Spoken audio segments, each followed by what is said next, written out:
সাল্লাম বাবা গো ইমাম হুসাইন রাদিয়াল্লাহু তাআলা আনহু দেখছেন বাবা তার যদি ওই জায়গাতে ইমাম হুসাইন থেকে যায়, কারণ ইয়াজিদ চিঠি পাঠায়া মদিনার গভর্নরকে একটা চাপ দিয়ে দিচ্ছেন। কি চাপ দিছে গো বাবা? চাপ এটাই দিচ্ছে যে ইমাম হুসাইনকে আমার কাছে তুমি বায়াত গ্রহণ করতে বলো। এ বাবারা, এর আগে হুসাইন চিন্তা করছে আমি জীবন দিব গো, এরপরও বাতিলেরকে আমি সমর্থন করব না, এরপরও আমি হক পথ ছেড়ে আমি মিথ্যা পথে দাঁড়াবো না। ইমাম হুসাইন বাবা গো মক্কা ছেড়ে মদিনাতে যাবে বাবা, এমন সময়তে বিবিকে সঙ্গে নিচ্ছেন বাবা গো। তার মেয়ে হযরতে সাকিনা রাদিয়াল্লাহু তাআলা আনহাকে সঙ্গে নিচ্ছেন, দুধের বাচ্চা আলী আসগারকে সঙ্গে নিচ্ছেন। এই আলী আসগার কেউ বলেছে বাবা 6 মাসের বাচ্চা, কেউ বলেছে 12 মাসের বাচ্চা। এই সন্তানকে সঙ্গে নিচ্ছেন, কিন্তু তার নিজের কন্যা সুগরাকে একটু বাবা বলছেন, সুগরা রে ওরে বেটি, তুমি অসুস্থ অবস্থায় বিছানাগত হয়ে আছো রে বেটি, তুমি এই মক্কাতে থেকে যাও, তোমরা এই মদিনার জমিনে থেকে যাও, আমরা মক্কাতে চলে যাব। আমার দয়ার নবীর নাতি গো, আমার মায়ার নবীর নাতি নিজের নানার কাছ থেকে, নিজের আব্বা জানের, নিজের মা জননীর কাছ থেকে বাবা চলে যাচ্ছে। কোথায় যাবে বাবা? এই জায়গাতে আর আমার হুসাইন ফিরবে না। হুসাইন যখন নিজের বাবা মানুষগুলা নিয়ে রাস্তায় রওনা দিছে গো, ওই সুগুরা টুক টুক টুক টুক টুক টুক টুক টুক করে বাবা পন্ত পানে তাকায় আছে। একটা ডাক দিয়া বলে, আব্বু গো আমাকে কার কাছে রেখে যাচ্ছ গো আব্বু? আব্বু গো আমাকে তুমি কার কাছে রেখে যাচ্ছ? এই অসুস্থ অবস্থায় আমাকে কে দেখাশোনা করবে গো আব্বু? আব্বু গো আমাকে এই অসুস্থ অবস্থায় কেন রেখে যাচ্ছ? এ বাবারা, আমার পর্দার আড়ালের মা খালা গো, এই বাবু টুক টুক করে বাবা আমার হুসাইন বিটিকে বুঝায়া সুজায়া ওখানে রেখা দিয়া আপনার মক্কাতে যখন চলে আসলো, এইদিকে ইয়াজিদ বাহিনী বাবা একের পর এক আপনার চিঠি পাঠায় কুফা থেকে রে বাবা। কুফা থেকে যখন চিঠি পাঠাইতে লাগলো, চিঠিতে কি লেখা আছে বাপ? ওই চিঠিতে লেখা আছে গো, ওই চিঠিতে এটাই লেখা আছে, হুসাইন আমরা এই বাতিল ইয়াজিদকে আমরা মানতে চাই না, একে আমরা খলিফা বলে মানতে রাজি না, এই মদখোরকে আমরা মেনে নিতে রাজি না। এ বাবারা, এই ইয়াজিদ এত জঘন্য ছিল বাপ, মরার টাইমেও মদ খেতে খেতে দুনিয়া থেকে বিদায় হয়েছে।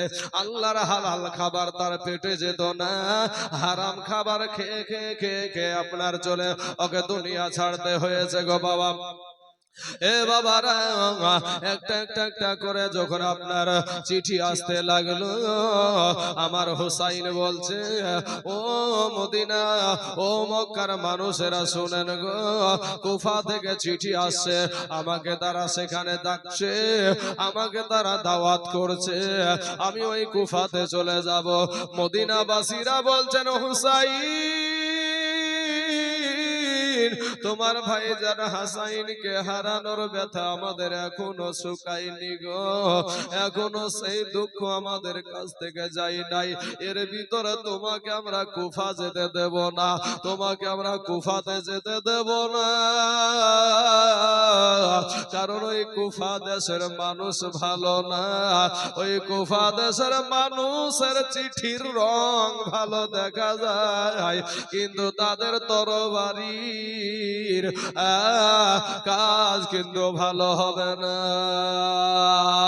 কারণ তোমার বাবাকে তারা তোমার বাবাকে শহীদ করে দিয়েছে। এ বাবা গো, হুসাইন একটা ডাক দিয়া বলছেন, ও আমার সাথী ভাইরা শোনো গো, তারা আমাকে দাওয়াত করছে চিঠি পাঠায়া, আমি যদি না যাই আল্লাহর কাছে যদি তারা বিচার দেয়, আল্লাহ গো বাতিলে জিদিকে আমরা মানব না বলে আমরা হুসাইনকে নবীর নাতিকে আমরা চিঠি পাঠাইয়াছিলাম। কবি বলছেন 150 খান এ চিঠি দিয়া কুফায় ডাকে ধোকা দিয়া, 150 খান এ চিঠি দিয়া কুফায় ডাকে ধোকা দিয়া, এ তারাই শেষে এ বাবা শহীদি করে, তারাই শেষে এ বাবা শহীদি করে এজিদের বদকার, এ নীলাকাশ আজ লাল হইল যেন রক্তেরই বরণ, নীলাকাশ আজ লাল হইল যেন রক্তেরই বরণ। আরে কারবালার এ মরুর পরে ইমাম হোসেন লড়াই করে, কারবালার এ মরুর পরে ইমাম হোসেন লড়াই করে, আবার 3 দিন ধরে এ বাবা না দেয় পানি, 3 দিন ধরে এ বাবা না দেয় পানি, এজিদের ওই বদ কারণ এ নীলাকাশ আজ লাল হইল যেন রক্তেরই বরণ, এ নীলাকাশ আজ লাল হইল যেন রক্তেরই বরণ। এ জালেমেরা ঘিরে ঘিরে তীর মারিল মামেরে, জালেমেরা ঘিরে ঘিরে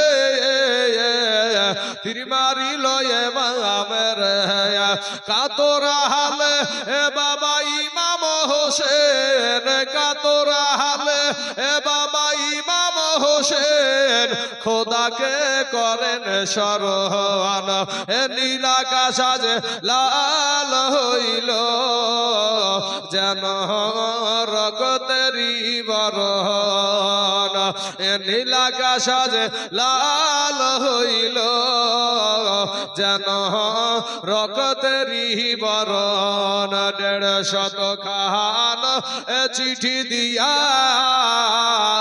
কুফায় ডাকে ধোকা দিয়া, তারাই শেষে এ বাবা শহীদ করে, তারাই শেষে এ বাবা শহীদ করে এজিদের ওই বদ কারণ। আল্লাহুম্মা সাল্লি সাইয়্যিদিনা মাওলানা মুহাম্মদ ওয়া আলা আলি সাইয়্যিদিনা মাওলানা মুহাম্মদ সাল্লাল্লাহু আলাইহি ওয়াসাল্লাম। বাবা গো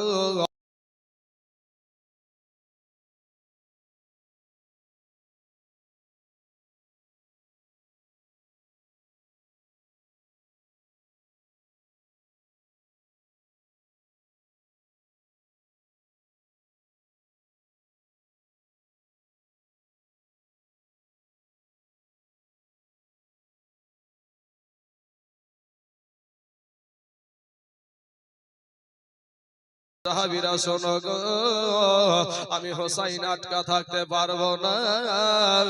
এ বাবার আমার সোনা মানিকেরা, এমন সময়তে সমস্ত সাহাবীদের মধ্যে থেকে একজন বলে উঠল, হুসাইন গো তোমাকে আমরা যেতে দিতে পারি, তবে আমাদের মধ্যে থেকে আমাদের তরফ থেকে একজন ব্যক্তি ওই কুফা দেশে যাবে, ওই কুফাতে দেশে যাওয়ার পরে সে যদি কুফা থেকে চিঠি লেখে লিখে পাঠায়া দেয় যে এখানকার অবস্থা এখন ভালো, এখানকার অবস্থা এখন ভালো রয়েছে।